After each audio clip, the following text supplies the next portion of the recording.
Muy bien, entonces, capítulo 10 de Apocalipsis, estamos estudiando las 7 trompetas. La semana pasada estudiamos hasta la trompeta número 6 y una de las apreciaciones muy buenas que mencionaron por ahí fue que estábamos en los 3 ayes, ¿no? La quinta trompeta era el primer ay, la sexta trompeta, el segundo ay y la séptima trompeta, el tercer ay. Y recordamos que esta expresión de ay es de calamidad, es de dolor, es de angustia, de exclamación. ¿Por qué? Porque estas 3 trompetas, los juicios de Dios son terribles. Recordemos que el juicio de Dios se va incrementando, el castigo se va volviendo más intenso.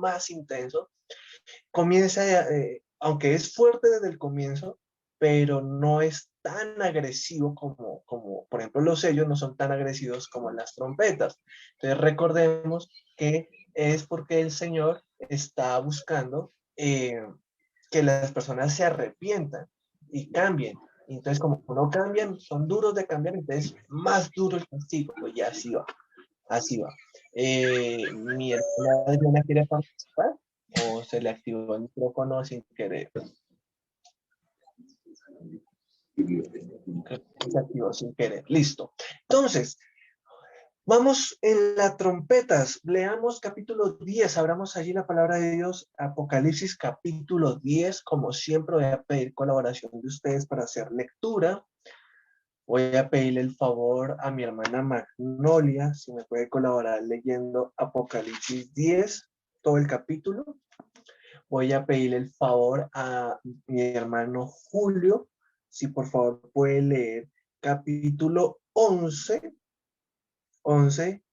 desde el 1 hasta el 14, para que no le quede tan largo. El versículo 1 hasta el 14 del capítulo 11. Y voy a pedirle el favor a, mm, a mi hermana Luisa, que me colabore leyendo. Alejandro, le voy a pedir el favor. A Alejandro, que me colabore leyendo capítulo 11 desde el versículo 15 hasta el 19. ¿Listos? Y mi hermana Luisa me colabora leyendo Apocalipsis capítulo 12 desde el versículo 1 hasta el versículo 12. Hasta el versículo 12. Y a mi hermana Claudia ya le puse lectura. ¿O no No, le? Ah, perfecto. Entonces, mi hermana Claudia, si me colaboras, porfa, capítulo 12, desde el versículo 13 hasta el 17. Ahí vamos. Hoy, ¿listos? Todo. Amén. Muchas gracias, mi hermano. Entonces, ahí vamos. Quiero recordar que esto sigue siendo parte de la trompeta número 6, ¿sí? Si nos damos cuenta, las 7 trompetas tienen un orden muy similar a los 7 sellos, ¿sí? Aunque los juicios son distintos, son más severos, pero interesantemente cuando vimos los 7 sellos, nos dimos cuenta que había como un orden consecutivo en los primeros 5 sellos. El sexto sello, si recuerdan, acá devolviendo un momento a la imagen, recordamos que se extiende el texto y aparecen casi 2 capítulos hablando del sexto sello, ¿no? Y habla de los sellados y los 144,000, etcétera, etcétera. Y el séptimo sello hace el cierre. Igual pasa con las trompetas.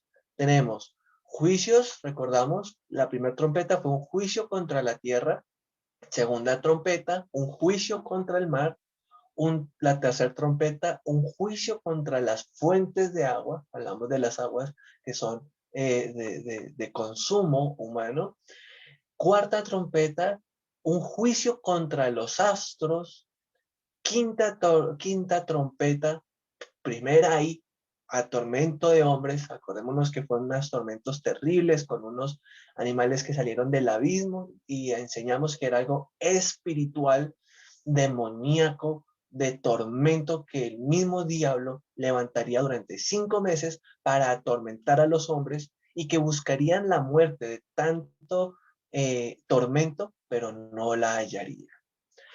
Ahora estamos en el sexto sello. Recordamos que alcanzamos a ver la semana pasada que cuando se tocó la sexta trompeta, hubo un juicio en el que murió la tercera parte de los hombres que estaban vivos en ese tiempo. No sé si se acuerdan. Y enseñamos que aún así muchos hombres no, de los que sobrevivieron no se arrepintieron, sino que siguieron adorando los ídolos que tenían ojos pero no ven, que tenían manos pero no pueden palpar y que tienen boca pero no podían hablar, ¿cierto? Pero en parte de esta trompeta viene todo lo que vamos a ver hoy. Eso sigue siendo el tema del el ángel con el librito, capítulo 10, lo que son los dos testigos en el capítulo 11, todo eso, esas dos cosas van en la trompeta 6. Todo esto hace parte del mismo juicio. ¿Listo? Hasta ahí. Ahí vamos entonces nosotros hoy, lo que acabamos de leer. ¿Qué es lo que aquí cuando uno lee estos textos, la mente siempre empieza a indagar y a preguntar, y eso es espectacular. Y lo lindo de Dios es que Dios anhela que lo busquemos con pasión, con deseo, y en oración podamos decirle, Dios, enséñanos. Y Dios nos revela. Dios te puede revelar a ti estudiando la palabra de Dios por ti mismo, ¿sí? Y habrán cosas que obviamente como pastores estamos para apoyarles y lo que ustedes interpreten, recordamos que la misma Biblia dice que nadie puede reservarse una interpretación para sí mismo, sino que siempre es bueno compartirla con otros hermanos en la fe para juntos poder estudiar y confirmar cuál es el verdadero significado del texto, porque a veces podemos interpretar bien, a veces podemos interpretar mal, pero no nos debemos preocupar o no nos debemos asustar, mejor es la palabra, no nos debemos asustar por eso. Dios sabe que nosotros todos somos imperfectos, pero Él le interesa que nos acerquemos a Él como nuestro papá, que es Él, ¿sí? Y que podamos acercarnos a Él, que es por medio de su palabra y por medio de la oración, y poder hablar con Él y poderle preguntar cosas, decirle, Dios, ¿y esto qué significa? Así como los niños le preguntan a sus padres. Y lo lindo es que los padres que aman a sus hijos, si quieren lo mejor para ellos, van a buscar la manera de poderles responder. En el caso de Dios, Dios sí se sabe todas las respuestas. Él tiene respuesta para todas nuestras preguntas. Entonces, mi invitación inicial es que nos acerquemos a la palabra de Dios con un corazón de niño. Eso es que yo quiero que nos llevemos esa idea hoy. Acerquémonos a la palabra con un corazón de niño, con ganas de aprender, con anhelos de conocer a Dios. De eso se trata Tu Amor en Letras. Entonces, si a ustedes les pasa lo que a mí me pasa, uno empieza a preguntarse, uy, esto tan raro, un ángel, ¿cómo así que un librito? O sea, ¿por qué no un librote? ¿Cierto? Podría ser un librote, ¿por qué no un librote, sino un librito? ¿Sí? Y básicamente, ¿qué dice el texto? El texto dice, como siempre digo, hay muchas cosas que se pueden extraer, pero quiero resaltar algunas cosas sustanciales que me parecen muy importantes para aprender. ¿Qué dice el capítulo 10 básicamente? Que aparece un ángel con unos simbolismos astrales en el sentido de sol, de arco iris, sobre la cabeza, el sol, columnas de fuego. Entonces ahí comienza. Un ángel con unos elementos singulares y con un librito abierto. Eso es importante. El librito está abierto. Recordemos que hablar de libros en Apocalipsis es como hablar de rollos, porque en ese tiempo no habían libros como los que conocemos hoy en día. Entonces un librito sería como un rollito, imaginémonos eso, un rollito no cerrado como cuando estudiamos los sellos, ¿se acuerdan? Que ¿quién podría abrirlo? Y que tenía 7 sellos, no. Este es otro rollo pequeño, más pequeñito, y este sí estaba abierto. Entonces, empecemos a descubrir. ¿Qué significará el ángel? ¿Qué significará ese libro? Bueno, cuento un poquito más de la historia antes de darles el significado. ¿Qué dice la historia en resumen? tiene el librito en la mano derecha, tiene un pie sobre el sol, sobre la tierra y el otro pie en el mar, el ángel, clama a gran voz, hay unos estruendos, unos truenos, y cuando Juan escucha los truenos, él entiende lo que hay en los truenos. Eso es bonito verlo, es bonito verlo, porque cuando pensamos en truenos, nos imaginamos un ruido sin entendimiento, porque pues un trueno es un ruido, ya.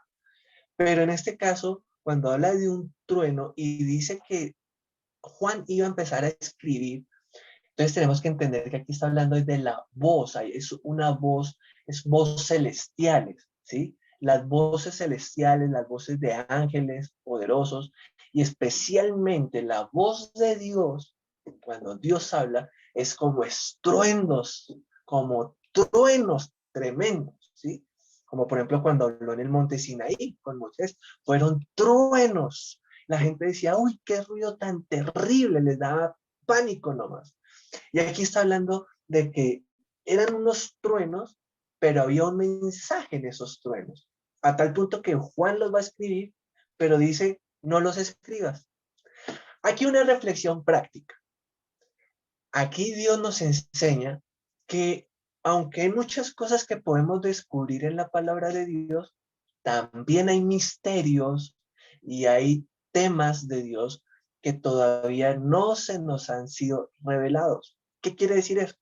Que cada día podemos estudiar la palabra de Dios y debemos hacerlo, pero siempre habrá una parte de conocimiento de Dios que nunca podremos conocer.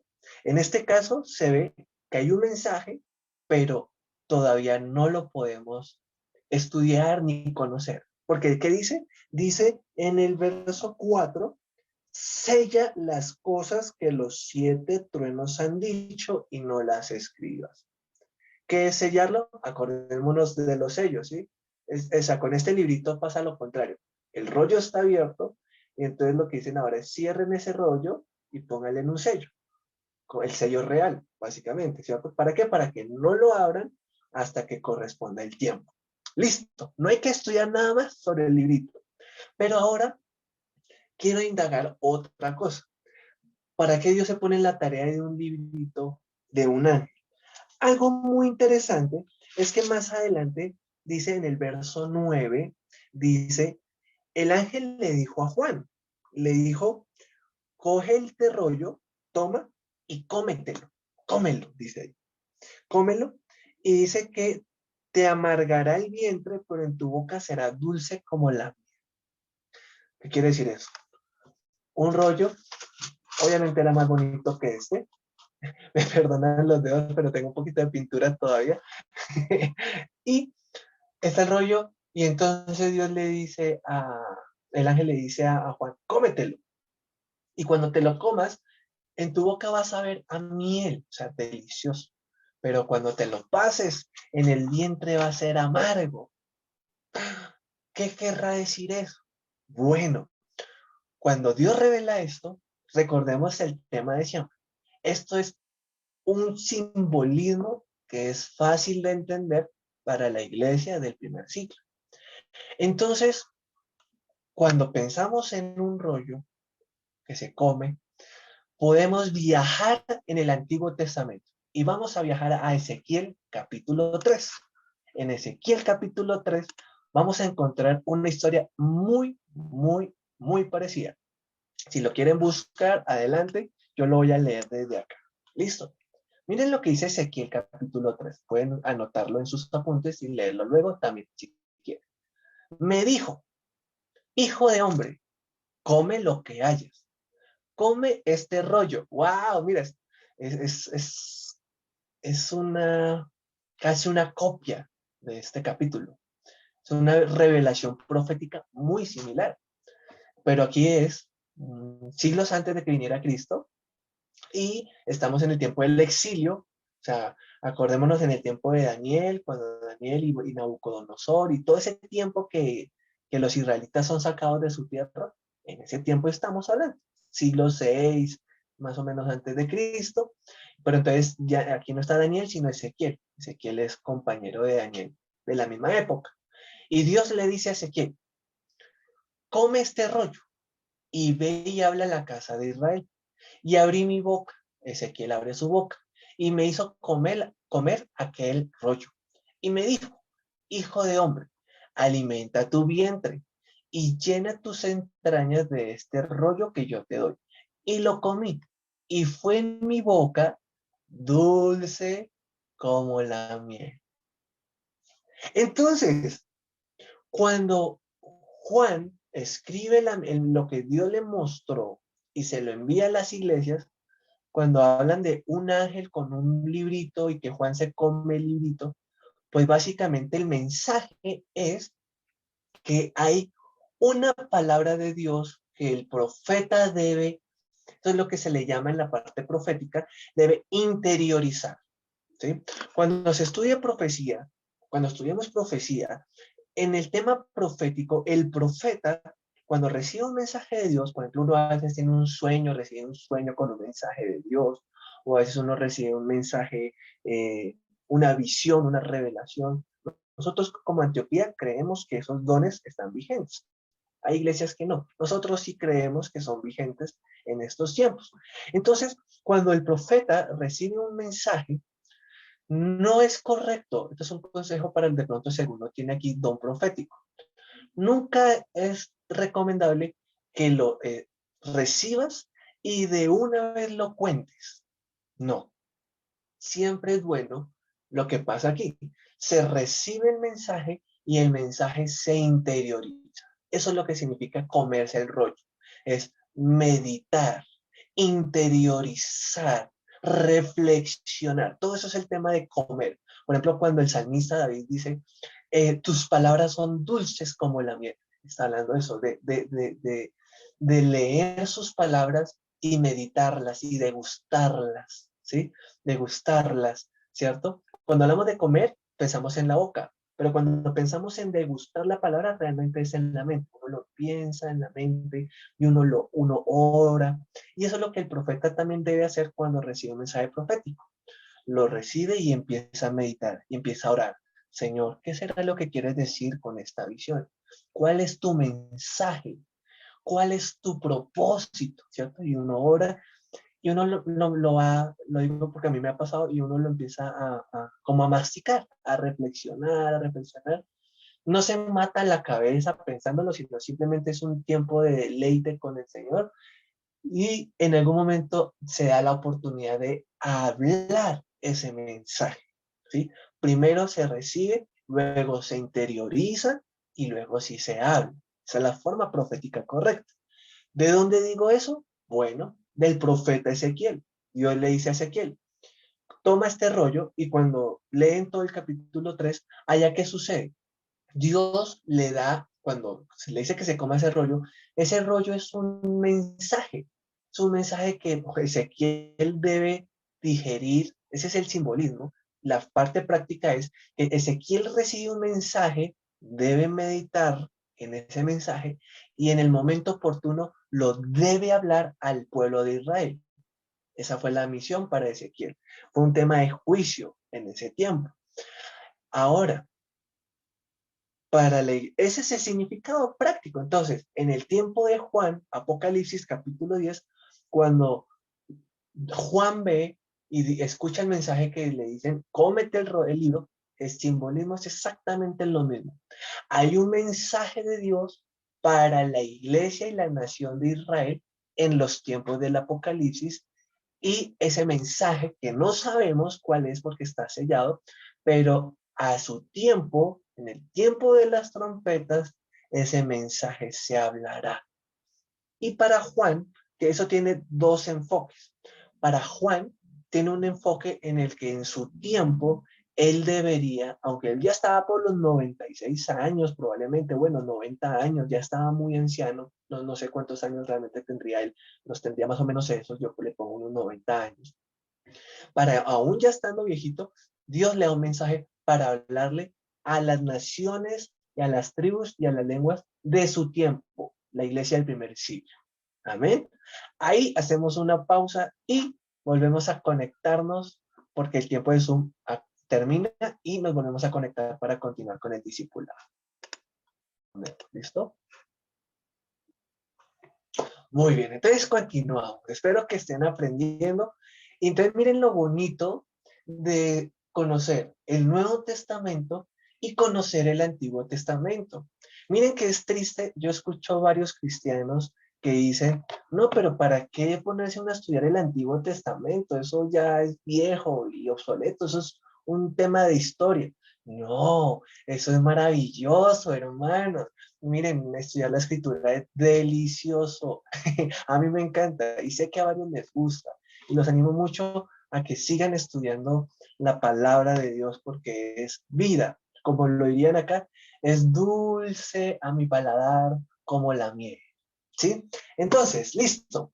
Ya tenemos, ahí volvemos a Apocalipsis 10, está el ángel con el librito. Ya tenemos una idea de por qué el simbolismo del rollo, de comérselo. Era una forma de expresión profética como Dios trabajó con Ezequiel. Y fue entonces, se hizo de manera similar para que la iglesia entendiera que había un mensaje, Dios le daba un mensaje a Juan para compartirle a la iglesia en el primer siglo, ¿sí? Pero a la vez, esto nos habla de, porque estamos en las 7 trompetas, ¿sí? Entonces, acá hay, lo que estaba diciendo es que hay doble información acá. Por una parte, Dios le está diciendo a Juan, te estoy empoderando de un mensaje para que lo compartas a pueblos, naciones, lenguas y tribus en tu tiempo. Todavía estás viejito, pero todavía no te vas a morir. Todavía hay trabajo por hacer. ¿Cierto? Aquí pensionamos a las personas a los 65, 67, no sé. Bueno, Dios no pensiona a nadie. Dios dice, mientras que tengas respiración, me eres útil. Entonces, todos somos útiles para servir al Señor. Amén.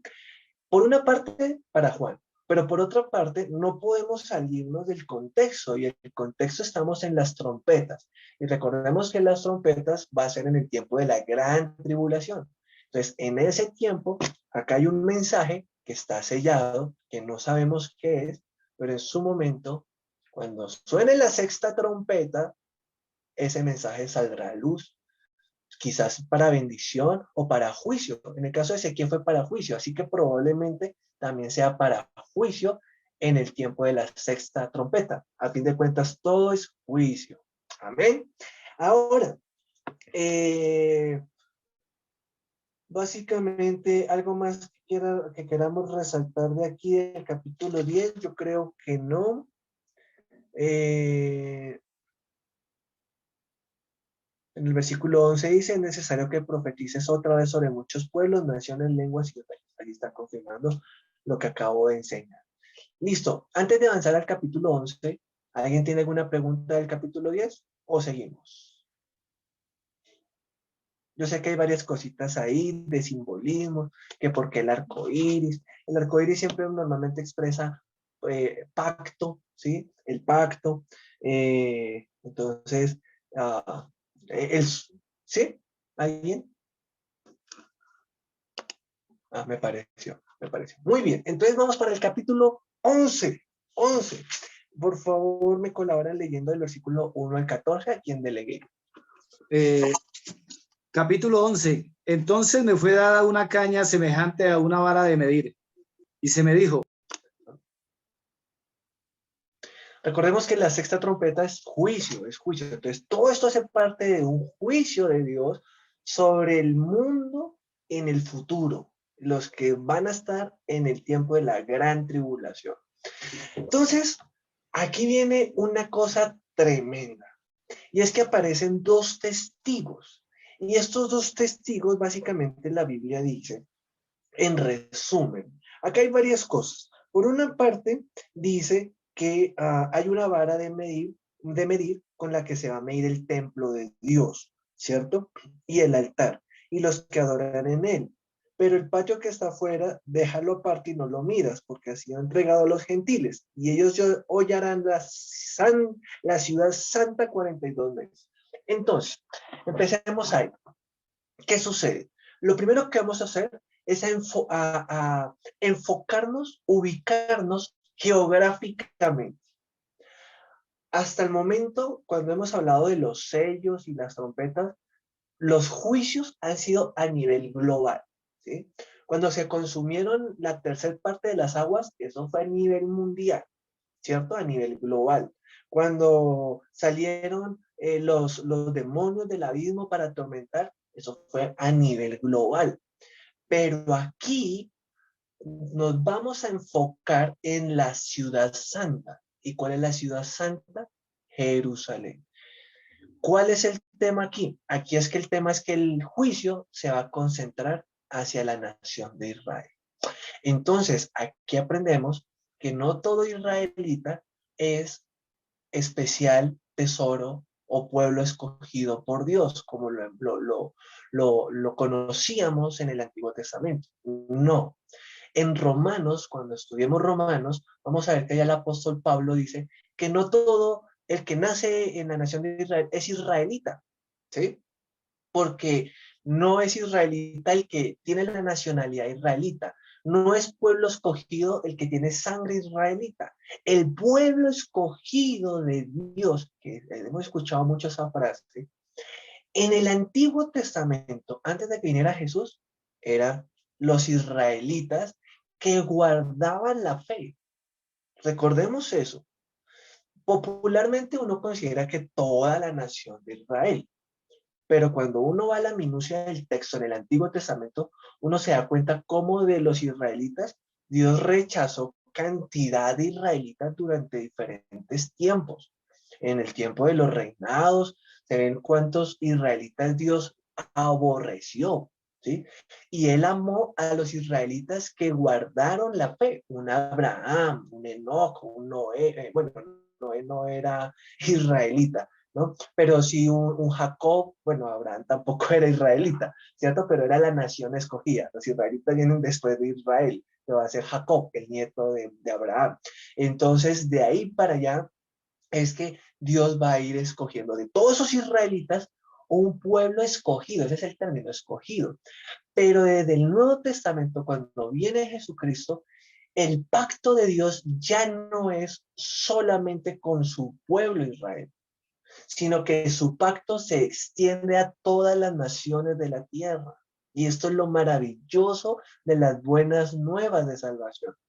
Es que ustedes y yo podemos ser salvos y podemos ser pueblo de Dios. Así lo dice el apóstol Pedro. Creo que es primera de Pedro 2.9 o segunda de Pedro 2.9, que dice, vosotros, y está hablándole a la iglesia, no a los israelitas, a la iglesia, vosotros sois pueblo escogido por Dios. Entonces, aquí Dios lo que va a hacer es un juicio, porque recordemos que los israelitas que están acá se quedaron. Pensemos eso. Todos esos israelitas fue que se quedaron. ¿Y por qué se quedaron? Porque no habían creído en Dios. No creyeron en Jesús.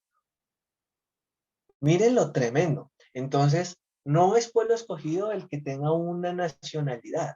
Es pueblo escogido por Dios el que guarda la fe. Porque hoy en día tenemos israelitas que no son cristianos. Tenemos judíos que ni siquiera son, israelitas que ni siquiera son judíos, que aunque sea, caminen conforme a la Torá. No, hay israelitas que son musulmanes, hay israelitas que son budistas, hay israelitas que son ateos. Entonces el pacto de Dios no va con ellos, es con los que creen, es por la fe. Entonces, hermanos, de ese pueblo de Israel, también muchos se van a quedar en el tiempo de la gran tribulación, lamentablemente, y van a sufrir las plagas que hemos leído hasta el momento, los sellos y las trompetas. Pero aquí Dios aún quiere, o sea, Él quiere salvarlos a todos, a los israelitas y a los gentiles. ¿Los gentiles qué son? Son los que no son judíos. Ustedes, yo, nosotros somos gentiles, porque no somos de nacionalidad judía. Entonces, Dios quiere salvarlos a todos, pero como los israelitas son cabezones, ¿sí? Estos que se quedaron especialmente son cabezones, entonces Dios tiene que tratar especialmente a ver si creen, a ver, les da otra oportunidad. Este es el infinito amor de Dios. Y entonces, ¿cuál es la oportunidad que les da? Les va a mandar dos testigos poderosos, Dos testigos que ellos, los israelitas, honran hoy en día. Y si los ven en vida, no los van a adorar, ojo, los van a honrar. O sea, ¿cuál es el objetivo? El objetivo es que escuchen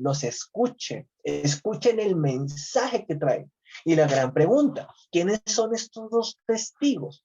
Entonces, aquí es bíblicamente, yo tengo dos pensamientos. Estos son pensamientos muy personales. Algunos teólogos, la mayoría se inclinan por la primera opción, que es la que voy a decir a continuación. Cuando leemos los dos testigos, está hablando de que tienen poder. ¿Para qué? Entonces, hagamos lectura así saltadita. Dice en el verso 5, por una parte dicen que aunque quieran dañarlos, dicen, sale fuego de la boca de ellos. Wow, ¿serán como dragones? No creo que sean como dragones que botan fuego y los matan, no. Yo creo que aquí está hablando acerca del poder de Dios a través de su boca. O sea, cuando ellos hablan, no son sus palabras, es la palabra de Dios en sus bocas.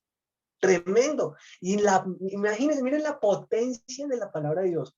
La palabra de Dios es tan potente que dice que van a tratar de acercarse a ellos para matarlos y no los van a poder matar por el poder que sale de su boca. Entonces yo recuerdo en este momento cuando Jesús, no lo tenía en el estudio, pero recuerdo cuando Jesús, en la etapa de la pasión y la crucifixión, hay un momento en el que dicen, estamos buscando a Jesús. Y él dice, yo soy. Y cuando dice yo soy, dice que los soldados por el poder, cuando él dijo yo soy, retrocedieron y cayeron. Uf, poder. Eso, nosotros los pentecostales le llamamos eso poder pentecostal. ¿Sí? Poder del Espíritu Santo. Jesús tenía un poder impresionante, era todopoderoso, pero ese poder creo yo que es el que empodera a estos dos testigos para que cuando hablen, hablen con poder. Ahora, este poder habla de fuego, que yo creo que es más un tema simbólico, y dice en el verso 6 cosas interesantes. Miren, dice, estos dos testigos tienen poder para cerrar el cielo, para que no llueva los días de su profecía. Y tienen poder sobre las aguas. Estamos en el verso 6. Para convertirlas en sangre y para herir la tierra con plaga cuantas veces quiera. Cuando uno lee ese versículo, entonces ya uno puede imaginar cuáles son los dos testigos, ¿cierto? ¿Cuáles serán esos dos testigos que en vida el uno tenía poder? Dios, o sea, Dios era el del poder, pero a veces aquí algunos cristianos critican que hoy, no, eso no hay que decir que el cristiano tiene poder, es Dios el que tiene el poder, pero no, el cristiano tiene poder otorgado por Dios y tenemos que entender eso y caminar por la fe y entender quiénes somos en Dios. Y acá la Biblia dice que estos dos testigos, uno, me hace pensar en alguien, yo sé que algo más de uno de ustedes ya están sabiendo quién puede ser. Entonces dice que uno de estos testigos tiene poder que es un poder de Dios, pero tiene poder él para cerrar los cielos y que no llueva. Y aquí, por una parte dice 42 meses, que estamos hablando de 3 años y medio, y por otra parte hablan de días, 1700, 1270 días, 1260 días. Eh, en una parte del texto son días y en el otro lado son meses, pero el tiempo es el mismo, son 3 años y medio. Se está hablando del mismo tiempo.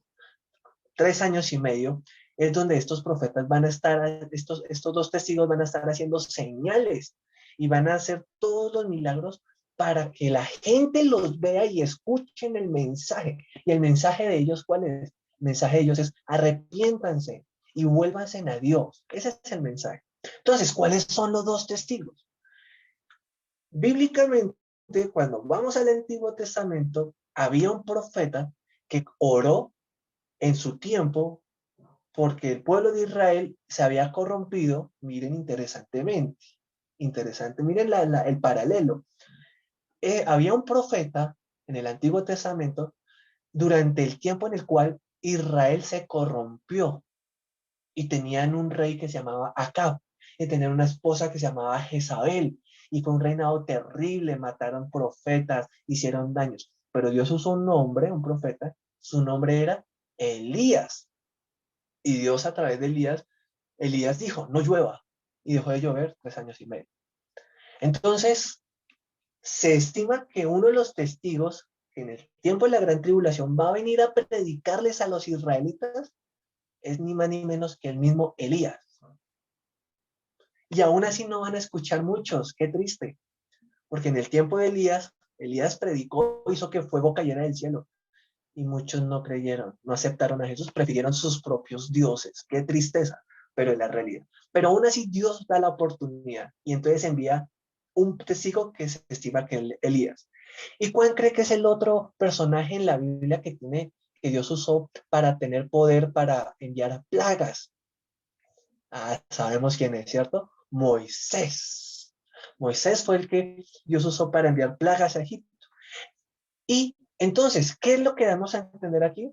Se interpreta que es Elías y Moisés los que van a ir, van a aparecer nuevamente en esta tierra y van a estar predicando por 3 años y medio en Israel, a los israelitas, para que se arrepientan, para que vuelvan a Dios y para que les digan que Jesús es el rey y que Él viene por segunda vez, porque todavía no ha venido, va a venir, o sea, en este tiempo de la tribulación, Él todavía no ha venido. Raptó a la iglesia subió, pero Jesús no ha bajado todavía, dentro de lo que hemos estudiado.